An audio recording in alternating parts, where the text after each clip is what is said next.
अस्सलाम वालेकुम व्यूअर्स, मैं आज आपके साथ एक न्यूज़ शेयर करने जा रहा हूँ। ये न्यूज़ है कुवैत के लेबर वीज़ास के हवाले से, कुवैत के वर्क परमिट के हवाले से। और कुवैत ने अभी रिसेंटली अनाउंस किया है कि वो अपने जो वर्क परमिट हैं उनको ओपन कर रहे हैं फॉर इंटरनेशनल मार्केट। और अब जो फॉरेनर्स हैं वो कुवैत में आके काम कर सकते हैं, वहाँ पर जॉब्स कर सकते हैं, वहाँ पर किसी भी हवाले से एम्प्लॉयमेंट ले सकते हैं। और इससे पहले कुवैत में बहुत सी तरह की रिस्ट्रिक्शंस थी फॉरेनर वर्कर्स की।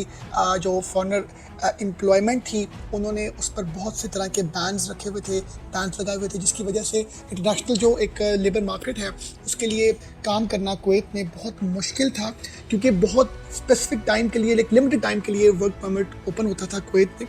कुवैत की public authority for man power, जिसको हम बोलते हैं PAM, उन्होंने बेसिकली अपनी लोकल कंपनीज़ के लिए, जो कंपनीज वहाँ पर काम करती हैं इंटरनेशनल या लोकल कुवैत में, उनको हायरिंग के हवाले से जो है उन्होंने उसको बड़ा इजी बनाया है कि उन कंपनीज़ के लिए जो कुवैत में है अब वो रिक्रूटमेंट कर सकती है इंटरनेशनल वर्कर्स के लिए, इंटरनेशनल मैन पावर को वो हायर कर सकती है। तो ये एक बहुत ही उनके बिजनेसेस के लिए बड़ा एक ये इफेक्टिव हुआ है, क्योंकि उनके उस मार्केट को इंटरनेशनल टैलेंट मिलेगा और हम सब लोगों को जो है वहाँ पर काम करने की अपॉर्चुनिटी मिलेगी। और इसके साथ जो वर्क परमिट की जो कॉस्ट है वो है 150 KD।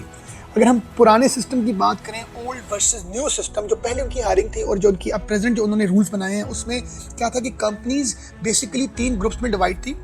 कि जो फॉरेनर वर्कर्स को हायर करती थी, कुछ कंपनीज को अलाउ था कि वो 100% लेबर की रिक्रूटमेंट उनको करनी पड़ती थी, कुछ को 50%, कुछ को 25%। मीन्स के कोटा थे कंपनीज के। कंपनी अगर एक कैटेगरी की है तो वो 100% वर्कर्स हायर कर सकती है इंटरनेशनल मार्केट से। स्टैंडर्ड थोड़ा डाउन है तो वो 50%, और एक बड़ी बेसिक कैटेगरी की है तो वो 25% वर्कर्स हायर कर सकती थी पुराने सिस्टम के अकॉर्डिंगली। अब किसी भी कंपनी के लिए इंटरनेशनल मार्केट से वर्कर्स को हायर करना, उनको रिक्रूट करने में कोई ऐसी वहाँ कुवैत की गवर्नमेंट की ऐसी रेगुलेशन नहीं है कि आप, जो पहले होती थी कि आपके पास इन स्पेसिफिकेशन का अगर क्राइटेरिया है तो आप इतने परसेंटेज के फॉरेनर वर्कर को हायर कर सकते हैं। तो अब ऐसी कोई रिस्ट्रिक्शन नहीं है, ये बहुत फ्रेंडली एक उनका सिस्टम हो गया। वेज रेट और प्राइस, ये भी बहुत बड़ा एक इसमें भी इम्पैक्ट आया है कि पहले लोग कम सैलरीज में वहाँ पर चले जाते थे, क्योंकि उनको पता था कि यार हमारे पास कोई वहाँ पर ऑप्शंस नहीं है वहाँ पर जॉब्स हंट करने की।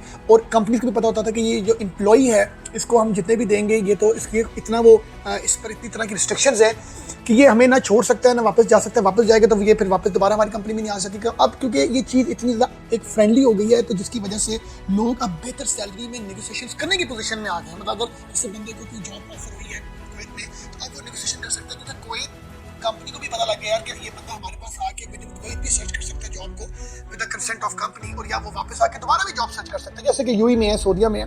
तो ये और इस हवाले से जो वेज रेट है, अब हम लोगों को एक इंटरनेशनल वर्क फोर्स को बेहतर मिल सकेगा।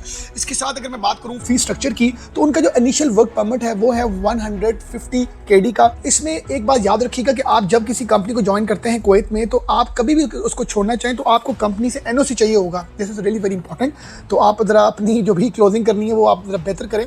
तो अगर मैं आज के इस न्यूज़ के वाले से अपना अगर कंक्लूजन शेयर करूं, तो ये एक बहुत ही अच्छी अपॉर्चुनिटी हम लोगों के लिए, क्योंकि पहले हम लोग लिमिटेड थे सऊदीया, यूएई, ओमान, बहरीन में काम करने के हवाले से। अब एक जो कुवैत है वो भी मार्केट ओपन हुई है।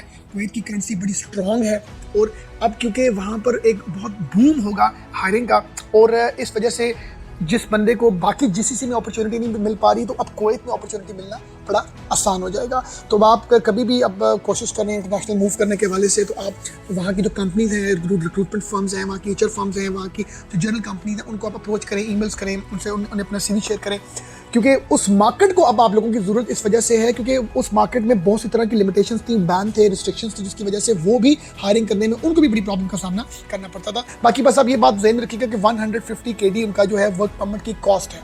अब आपसे कोई बंदा बहुत ज़्यादा की कॉस्ट चार्ज करता है तो आपको बेसिक प्रिंसिपल्स पता होने चाहिए। Thank you very much for watching us.